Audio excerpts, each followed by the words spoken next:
this line was going straight in, and it was kind of like kinking against the hose. So we put that little 90 on there, so it wasn't kinked. So it flows better.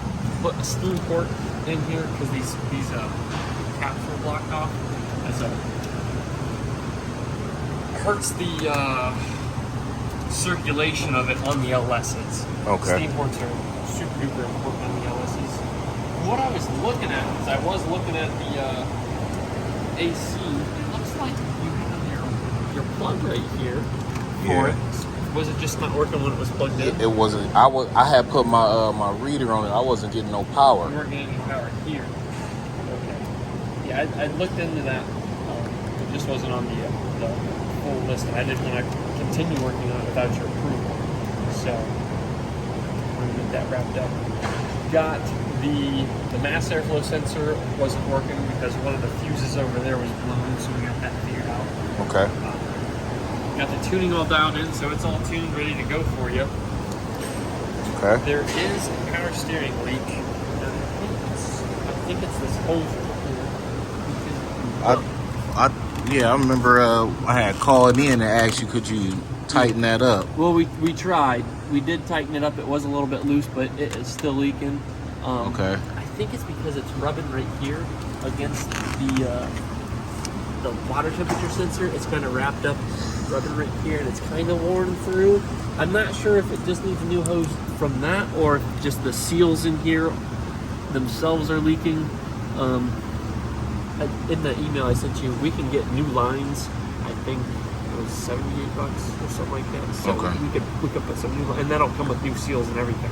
Okay. So that's an option for you there. But I think that's where most of the oil on the actual bottom of the motor and everything is coming from. Just it's dripping off of there, dripping down the cross member onto the oil pan, and just making that all oil. Right. So that is got the pigtails and stuff squared away. I'll show you in here.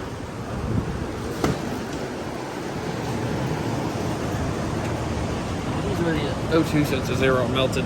Oh, yeah. And then the wires were all melted because they were rubbing the exhaust, so it just wasn't doing anything basically. Is all. But yeah, got the new O2 sensors put on.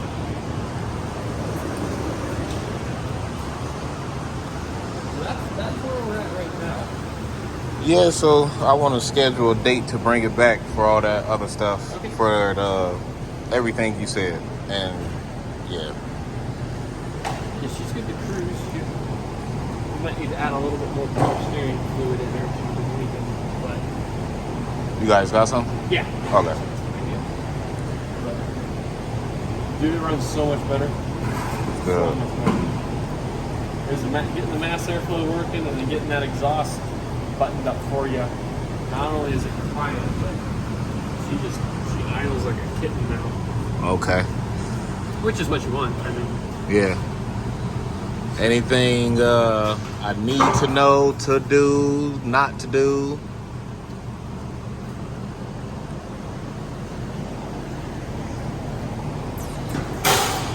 I would say one thing I did notice, one of these wires here, I think it's this one here that pops out kind of easily. I think it's this one right here. It slides out when you're moving it around, and that guy there cuts all power to everything. So that'll be something we can address when we bring clean all this stuff. And that's something that's nice to have you here. Not sure where you want stuff mounted, because there's some options. We can put this guy. We can get a grommet, put it through the firewall, tuck it up underneath the dash if you want it. Yeah. So we got some options there. Yeah. And then under here, I mean, we're probably going to have the fan relays in under the hood, but that's all that is. I mean, it's no bigger than that right there. That's cool. So it's not bulky. Yeah, I mean, I just want it to look a little neater. Is the AC system charged? Yeah, I did put some stuff in it. Okay. Yep.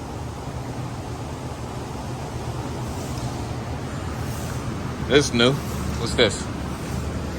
Oh, for the fans? No, that's the wideband. I'll have to take that out of there. That's for tuning it. Oh, okay. Tuning guy. But the fans cut on once it get hot? Yeah, the one fan will come on at 210 and it'll cut off at 200 or 205, and then the other one will come on at like 215. got off at 205. Okay. Yep. All right. It saves a lot of room with that clutch hand out on too. Yeah, I'm so glad that other fan ain't on there no more. I don't think there's anything else that the guys found or noticed. Oh, this ground strap back here is, it's like a self-tapper screw. It's kind of loose and it just doesn't tighten all the way. I mean, you've got pretty good ground, so you might be able to just eliminate that if you want to. Okay. Probably not super necessary because you got the ground right off the battery onto the chassis over there. Yeah. And you should have another one that's Yeah. the block right Yeah. here. So if you want to, you can probably eliminate that without any cost or concern. Okay. Yeah, I'll probably be bringing another car back after I do another swap in my driveway. If you got questions or anything, or if you want to, start tackling some of this yourself, just give me a shout. If you need wiring diagrams, I can get you a wiring diagram for the AC. Yeah, yeah. For honestly, yeah. If you really can send me like a lot of info on doing this stuff, I can. I know how to do it. Right.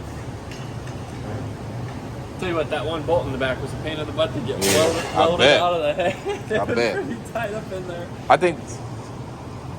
I mean, because I know how to take this stuff apart. I wired a lot of this up, so I really could hide those. There's plenty of pintail. I mean, if you take this guy, unbolt the ECM, just disconnect the battery first. You'll be able to route this whole cable here because that's where it goes to. Over there. You should be able to move. You should be able to move the majority of this stuff under the dash or back there. And if you need to extend some wires, extend some wires. Yeah. But it shouldn't be. You shouldn't have to do a pull. Yeah. Your park reverse, your reverse switch.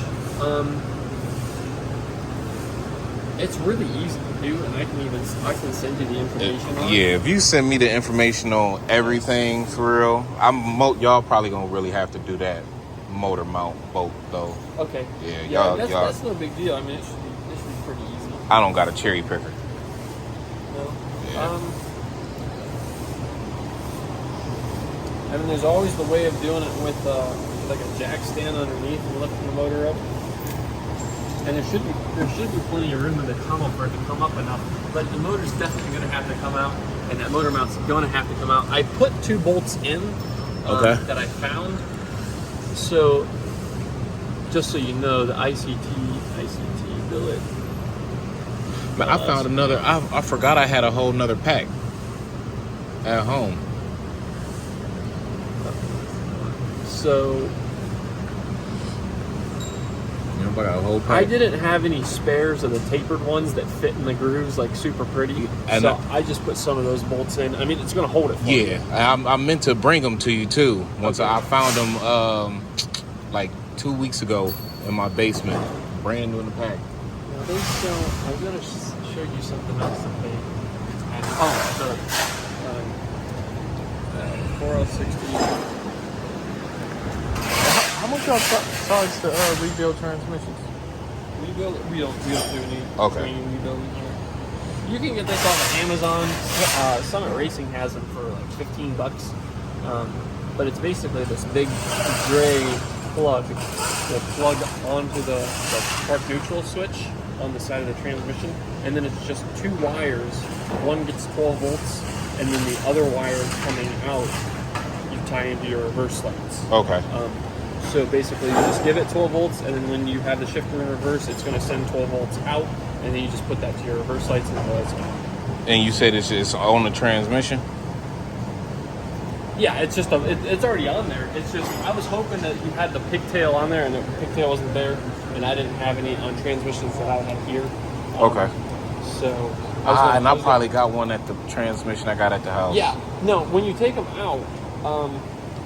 If it's inside the transmission, you need a heat gun or a blow dryer or something and just blow dry the crap out of it because they put glue from the factory and then you'll pry it and you'll pull on it and you'll break everything. Right. So just if you got a heat gun or you got a blow dryer, blow dry it, get it nice and warm, and then when you pull it out, you'll see it's just string cheese. And you can clean that off with just a little bit of gasoline or whatever before you put it back in. Okay. But yeah. And I can, like I said, I can email you some of the schematics or whatever. Yep, everything. So. All right. Is this a Gen 4 intake manifold? Is that why you have the adapter plates? I can't remember. I know it's a Trailblazer SS. I can't remember which one it is though. It should, if it was a Trailblazer SS, it should have all been cathedral port. Right. And the adapter plates were more than likely for a rectangle port, which the rectangle port intakes are really good. Don't get me wrong. I would probably even say a step above the Trailblazer SS. I want a fast intake. Yeah. Well, with the alternator and stuff, brackets move, you can run one. We might have to get a different one of these. We'll probably have to get a Corvette style or Camaro style, one of those that goes straight out instead of ankles up. Would I have to change this neck over here? I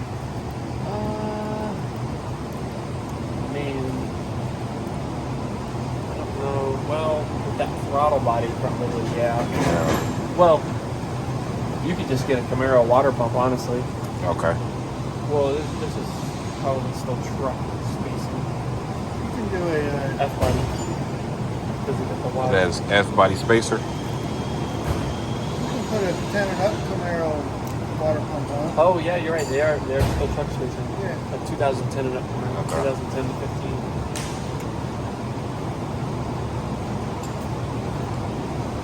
All right. Ready to get wrapped up. Tristan, you got a